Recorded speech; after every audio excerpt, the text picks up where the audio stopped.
Vamos ya con el primer coloquio. El culto al cuerpo, es decir, la preocupación del ser humano por su aspecto, no es algo contemporáneo. Desde la antigüedad, hombres y mujeres han tratado de mejorarlo utilizando los recursos que la naturaleza les brindaba, con aceites y perfumes naturales, por ejemplo. En los próximos minutos vamos a hablar de algo tan común en todas las épocas como es el cuidado al cuerpo. Lo haremos después de ver el siguiente reportaje.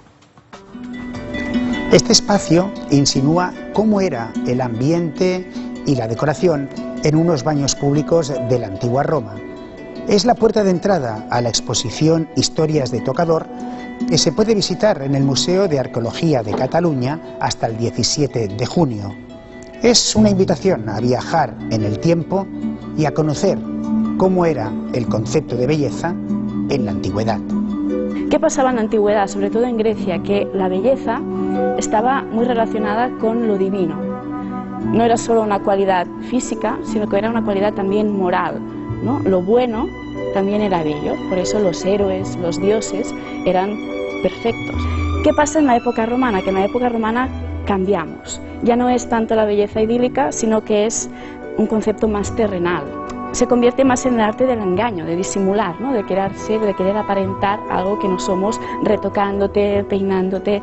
El espacio central está dedicado al cuidado del cuerpo y presidido por este mosaico hallado en Barcelona y perteneciente al siglo III después de Cristo. En él están representadas las tres gracias que acompañaban a Afrodita, la diosa del amor. Una de las vedettes de la muestra es la denominada Dama Flavia. Su peinado, impuesto por Flavia Julia, la hija del emperador Tito, demuestra que también en la antigüedad eran los famosos los que marcaban la moda. Más de 3000 años separan en el tiempo algunos de los objetos que conviven en esta exposición, estableciendo paralelismos entre las costumbres de la antigüedad y nuestros hábitos cotidianos. Este cuadro fue pintado por Louis Buisseret en 1923. Sin embargo, 2000 años antes, una bañera casi idéntica podía encontrarse en la casa de una familia acomodada de Roma. La exposición cuenta con más de 200 objetos, distribuidos en 4 ámbitos: el cuidado del cuerpo, los ungüentos y perfumes, el cabello y los últimos retoques. A medida que los recorre, el visitante encuentra a su paso, por ejemplo, recetas utilizadas en la antigua Grecia para embellecer la cara o eliminar la caspa. No es un misterio conocer las recetas. Hay tratados de botánica y tratados medicinales donde nos explican diferentes recetas para conocer cómo se hacían estos ungüentos o qué finalidad tenía uno, si era para las arrugas, si era para eliminar las manchas. Cada elemento nos descubre que no somos tan distintos de los antiguos. Conocían el jabón líquido, se teñían el pelo al igual que nosotros, y para ellos depilarse era algo habitual, tanto para las mujeres como para los hombres. Los romanos se depilaban con pinzas, dolía seguramente, paciencia. Si era la barba, pues se podían cortar los pelos para igualarla un poco, también con las navajas, y si no, también conocían las cremas depilatorias, que se llama Dropax. Eran unas mezclas de cola de pez con aceites y resinas con las que se depilaban las piernas y se depilaban las axilas. La exposición finaliza con el espacio dedicado a los últimos retoques. Y como sucede en nuestro mundo, el maquillaje y las joyas ponen el retoque final a las historias de Tocador. Pues después de este recorrido les vamos a presentar a nuestros invitados. Empezamos por Teresa Carreras, que es conservadora del mundo romano en el Museo de Arqueología de Cataluña y también es la comisaria de la exposición Historias de Tocador, Cosmética y Belleza en la Antigüedad, de la cual podíamos ver imágenes. ¿Qué tal? Bienvenida. Muy bien. Saludamos también a Montserrat Clavería, que es profesora de Arte Clásico del Departamento de Arte y Musicología de la Universidad Autónoma de Barcelona. Bienvenida. Gracias. Y por último también hemos invitado a Rafael Pagès, que es peluquero y estilista. A lo largo de toda su carrera ha reunido una gran colección de objetos y antigüedades relacionados con la peluquería, que se exhiben también en el Museo de la Historia de la Peluquería que él dirige. Bienvenido al programa, Rafael. Bien. Bueno, empecemos, si os parece, si os puedo tutear, por una definición. Hay quien sostiene que lo bello es bello y es bello en cualquier parte y en cualquier época, y hay quien considera que cada época o cultura tiene un canon o concepto de belleza distinto. Tenemos una imagen, sin ir más lejos, de Nefertiti, de la famosa Nefertiti, para, podríamos decir, comparar si realmente eso es belleza, si consideraban belleza en su época el busto de Nefertiti o no, o a Nefertiti en sí. La tenemos aquí detrás, aquí justo detrás. ¿Qué les parece esa belleza clásica? Aquí, muy contemporánea. Sí. Sí, aquí se la ve perfecto. Muy contemporánea. Entonces, confirman que la belleza no tiene ni edad ni época. Depende. Sí. El cuerpo, el culto al cuerpo no es lo mismo en el siglo XVIII o XVII que actualmente, que una mujer tiene que tener casi unas medidas estereotipadas. Entonces, ¿qué es lo que destacarían de Nefertiti? ¿Qué la hace tan actual? Porque es una belleza de siglos atrás, ¿no? Y de otra cultura, de otros cánones, ¿no? Porque quizá tiene, creo yo, una fisonomía muy actual o una fisonomía concreta, Es que clásica. es muy estilizada, yo creo. Sí. Que es muy estilizada, también es muy elegante, y son dos elementos que, bueno, que en nuestra sociedad son apreciados y que forman parte de la idea que tenemos nosotros de la belleza. Entonces, por eso nos gusta tanto este busto.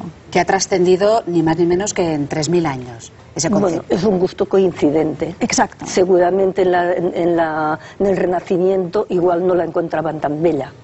Podría ser perfectamente, porque los cánones eran diferentes. Los Cada votos canon redondos. es diferente a través de la historia.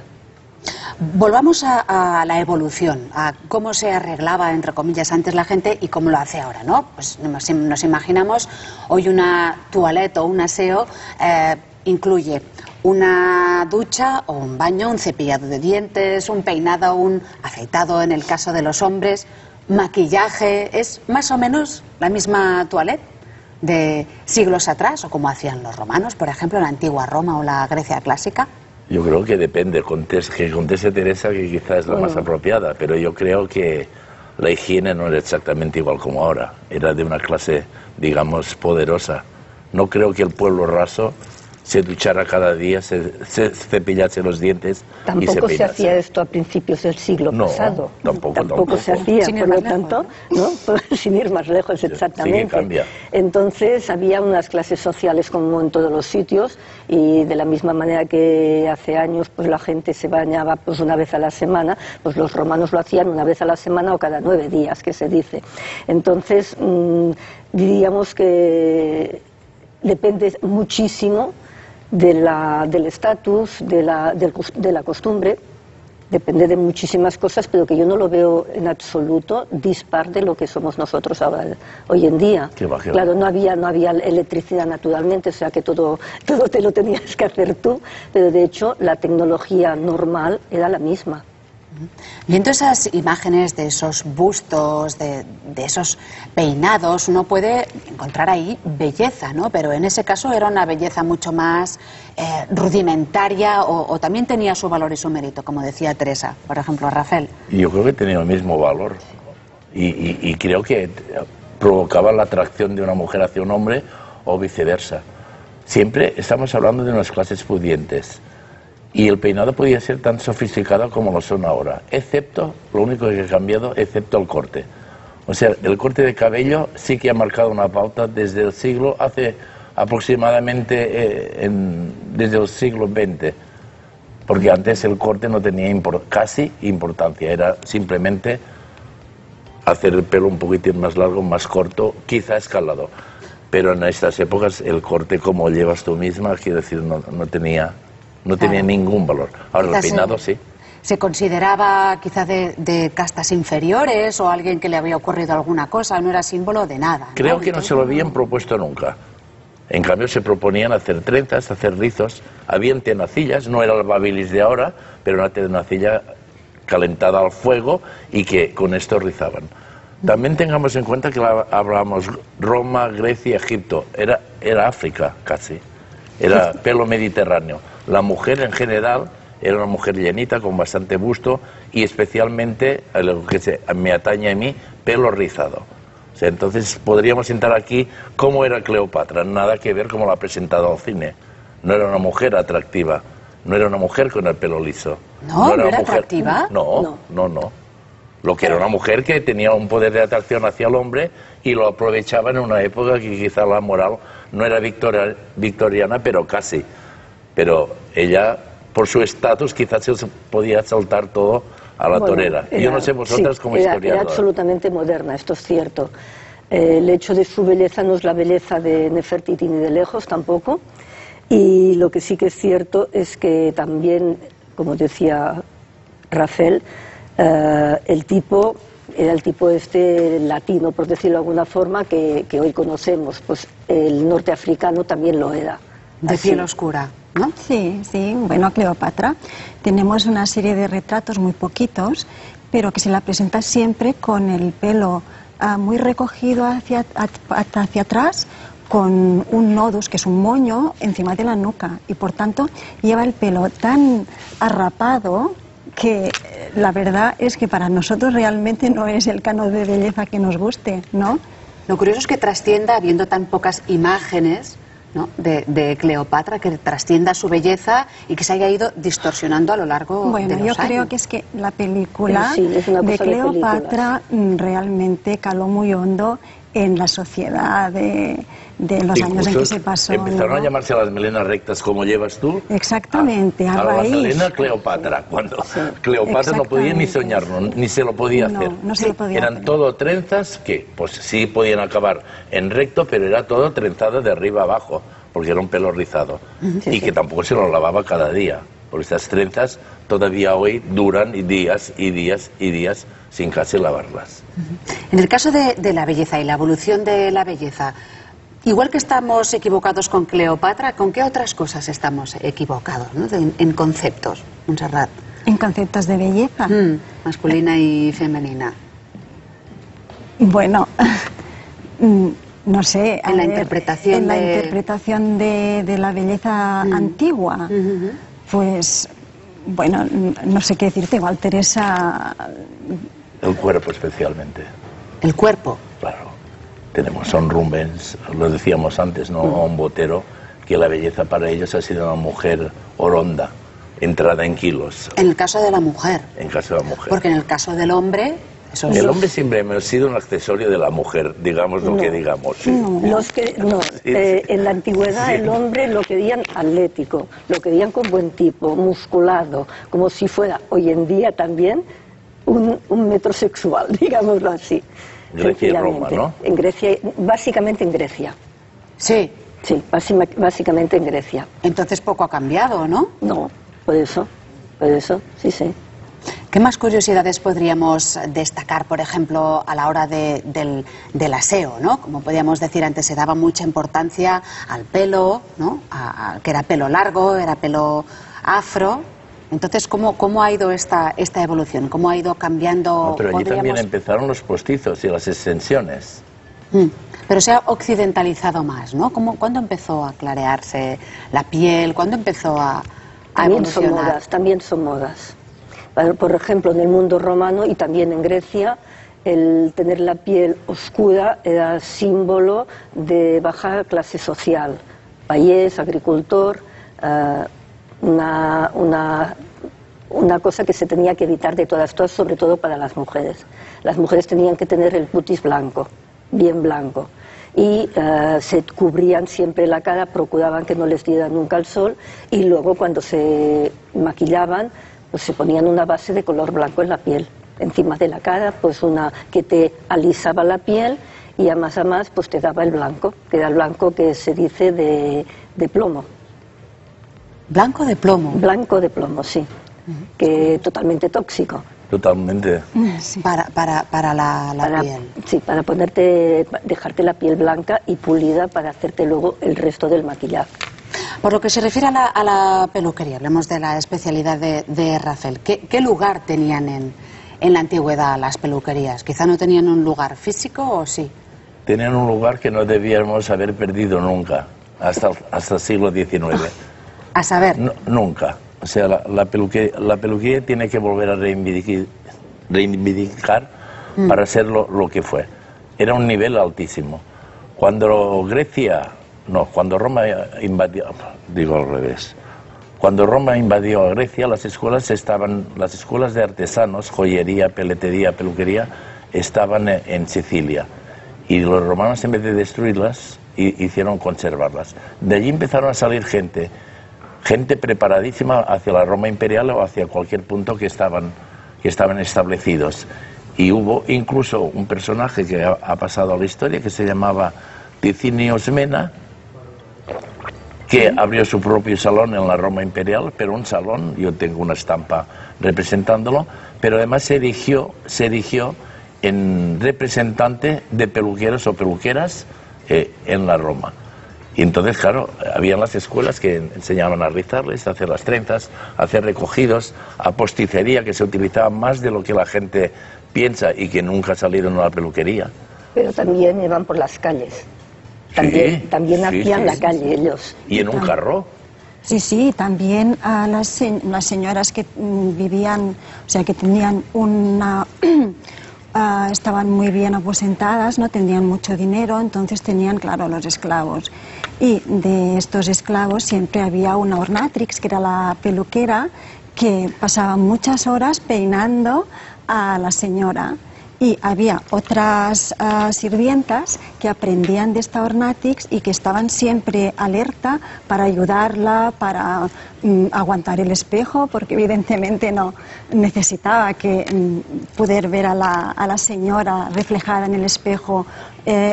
Otras que aguantaban los alabastrones con los perfumes. Por tanto se podía aprender en estas academias, en los salones, como también en las mismas casas. Ornatrix. Ornatrix. Curioso nombre. De los hábitos que se utilizaban en la actualidad para mejorar el aspecto de la persona, hay uno, que también en la actualidad los hombres son muy reacios, pero, salvo en casos muy puntuales, también se utiliza el maquillaje, ¿no? ¿Por qué era algo habitual el maquillaje en Egipto o en la antigua Roma, en los hombres? Y hoy quizá no se ve con tan buenos ojos. El maquillaje en los ojos, como ha dicho antes Teresa, era profiláctico. Encima ayudaba a que no entrase la arena en los ojos porque era un poco graso. O sea, más que como adorno, era como utilizarlo, digamos, entre comillas, como gafas protectoras.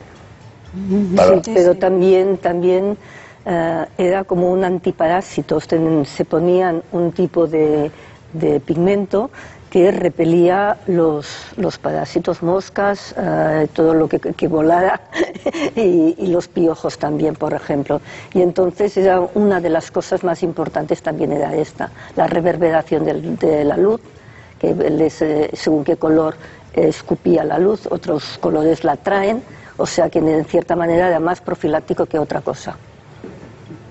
Otro elemento importante es, en la belleza, que no se ve, pero sí que se percibe, es el del perfume, que embriaga, que hechiza.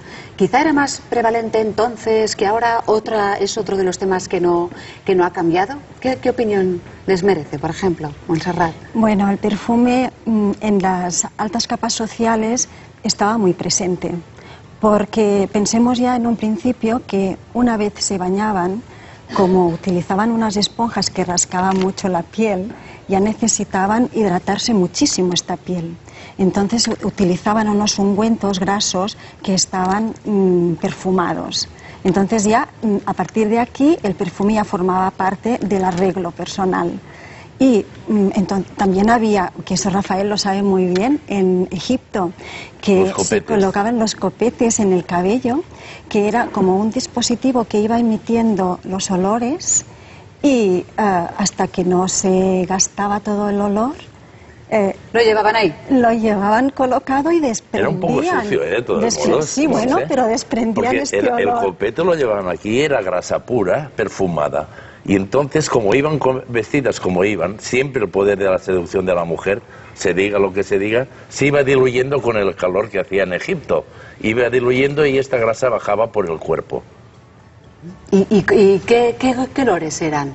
¿A qué fuertes, muy fuertes. Emanaban? Fuertes. Muy fuertes. Canela. Utilizaban todo tipo de especias, por ejemplo, flores, por ejemplo, maderas. la flor de lotus era una flor que en Egipto se utilizaba mucho, las rosas, había flores, habían perfumes de todo tipo, hasta de animales y todo. O sea, extractos de animales que... Orina de animal, sí, sí, para fijar. Por eso. Y entonces, digamos de alguna manera, las clases sociales altas son las que podían más, pero también habían unas gamas para las clases sociales bajas.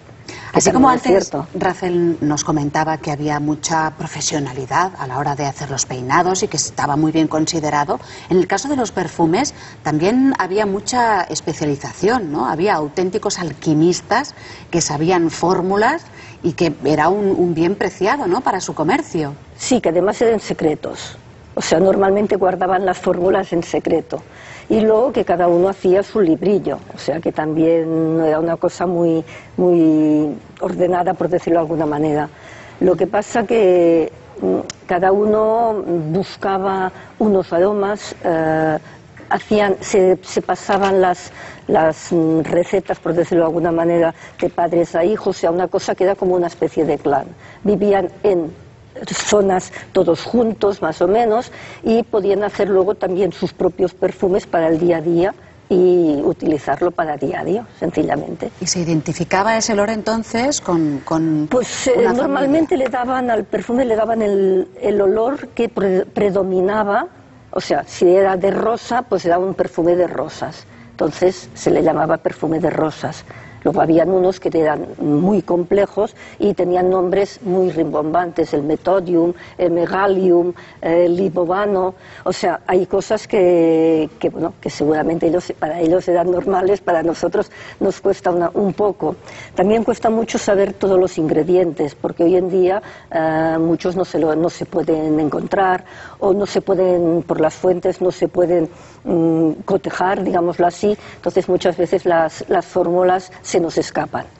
Pero empezó que no era líquido el perfume, empezó era ese perfumo, de aquí viene la palabra perfume, se quemaba. La cremación. Porque L'Oréal sí que, también lo hablábamos hoy, L'Oréal reprodujo los perfumes antiguos del Museo del Louvre y era todo para quemar, era como un incienso y dejaba olores.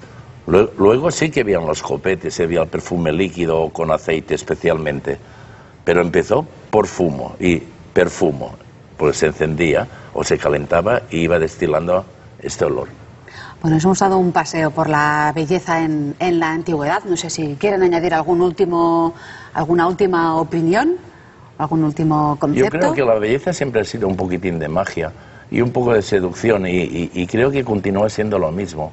Hoy día una cliente ya no viene a la peluquería solo para el cabello, viene a buscar muchas más cosas, muchas más emociones, viene a buscar la sensación de salir más atractiva, la sensación de relajarse. Peinamos a veces, yo digo, y parece una broma, que ya no peinamos cabellos, peinamos almas, porque en el fondo vienen a buscar algo más solo que el cabello. Pues nos quedamos con esa bonita idea, si les parece. Muchísimas gracias tanto a Racel como a Montserrat como a Teresa por estar aquí en Para Todos Lados. Y ahora seguimos con otro asunto.